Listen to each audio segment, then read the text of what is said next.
ಬನ್ನಿ ವೀಕ್ಷಕರೇ, ನಾನು ಇವತ್ತು ತುಂಬಾನೇ ನ್ಯಾಚುರಲ್ ಆಗಿ ಹೇರ್ ಪ್ಯಾಕ್ ಮಾಡ್ತಾ ಇದ್ದೀನಿ.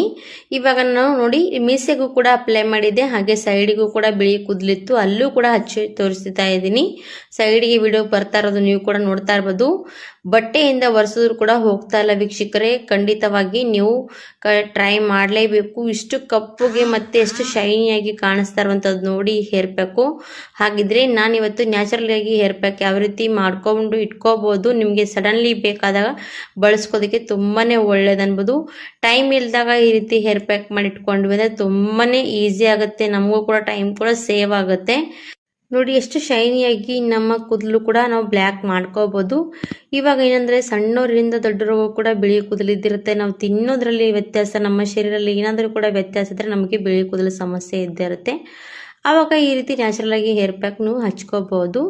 ಹಾಗಾದ್ರೆ ನ್ಯಾಚುರಲ್ ಆಗಿ ಹೇರ್ ಪ್ಯಾಕ್ ಮಾಡೋದಕ್ಕೆ ಬೇಕಾಗೋದು ಏನಂದ್ರೆ ಸಾಸಿವೆ ನೋಡಿ.